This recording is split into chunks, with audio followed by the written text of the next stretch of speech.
When a movie is released onto DVD, nowadays special features are standard. Among these exclusive extras, usually have interviews with the cast and crew behind the making of the movie. Our film was no different. It had interviews with the cast and crew. Well, it had interviews with the human cast. Hello everybody, my name is Optimus Prime, leader of the Autobots in the 2007 Transformers movie, and I'm here, along with some of my colleagues, to shed some insight on robotic point of views from the Transformers, the robots, the people who the film was named after, not the humans. Now I personally enjoy being in the film. I could have been in a little bit longer, but apparently I've got shitloads of time in the new one. I've also heard I might die. But that's another story for another day. June 26, 2009 to be precise. Anyway, I'm going to talk with fellow Autobots Jazz, Bumblebee, Ratchet, Ninehive, as well as talk to those wretched Decepticons about their thoughts about being in the film and what changes they had to go through in order to make this picture work. I'll also talk to a couple of extras. You'll see what I mean when I get to them.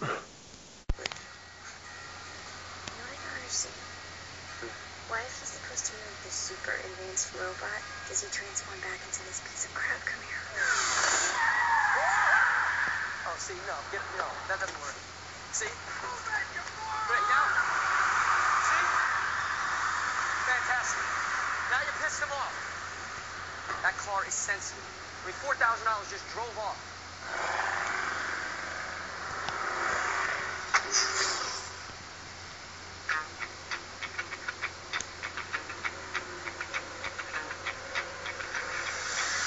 What?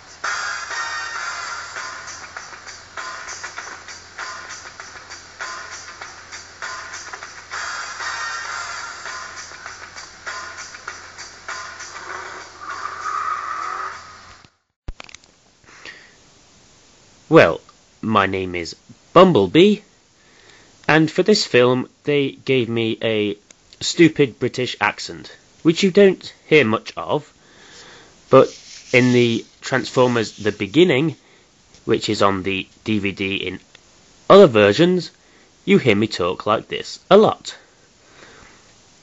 Now, some people may think I sound like Tony Blair. I happen to take offence to that, and if anybody calls me Tony Blair to my face, then I will personally kick their arse. I'm only joking. I'm an Autobot after all. I also hold the distinction of being the first Transformer visualised in the film. I was not the first one, because Optimus Prime did that monologue at the beginning, but I was the first to be seen. I started off with a pretty crappy 77, 76, 78, 79, 80 Camaro, which I didn't really like. I mean, they must have been off their heads or something. They may as well have given me a Skoda for my first alternate form. Mind you, I hear Skodas are pretty good now. But then they let me update after Sam's wench insulted me. I sort of like threw them out, asserting my authority, and went and found a better car, which is the form I'm in now. I'm a lot more shiny, I have less scratches and burns, and I'm a bigger hit with the ladies.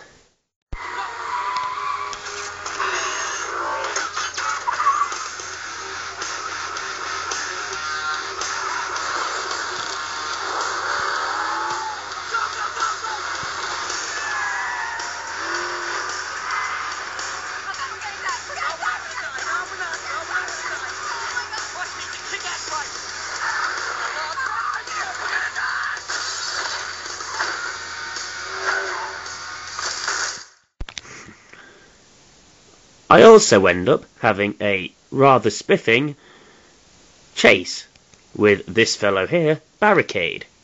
Hello!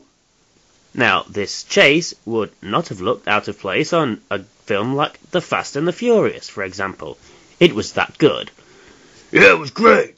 I run around as a police car. They made me a police car because I liked the thought of a bad police car. I mean, what are they, sick? They're off their fucking minds. Thinking a police car is a Decepticon? I kind of felt bad for Prowl because, I mean, I made it in, and I used to be a minicon, but they put me in as a police car, and Prowl gets left out. Yes, I felt sorry for... Shut up, bitch, I'm talking. Sorry. And then we went and had this great big heavyweight scrap that you're gonna see now.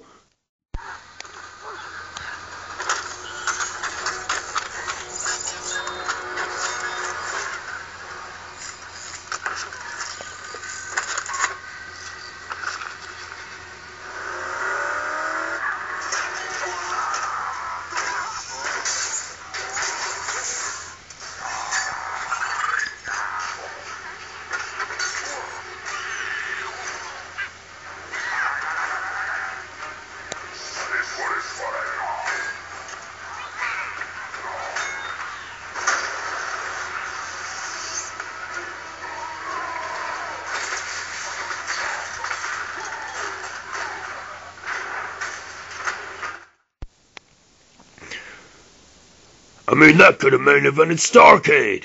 What? Starcade, you know, it's the, WCW pay-per-view. Well, yes, but WCW is dead. I mean, I know all you Decepticons cling to that sort of history and stuff, but... Shut it, bitch! WCW rules! That's why it went out of business. Yeah, well, it went out of business because Vince McMahon bought it and then trashed it. I mean, he could have done so much stuff with that. Yeah, well, I admit that he could have done a lot better than Vince Russo.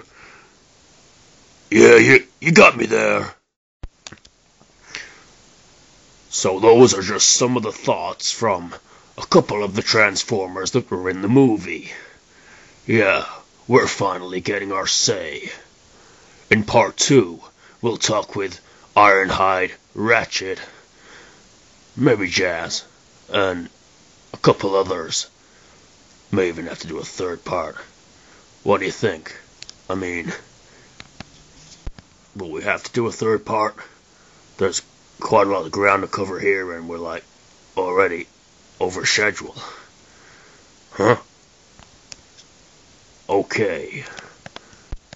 They don't know about the third part yet.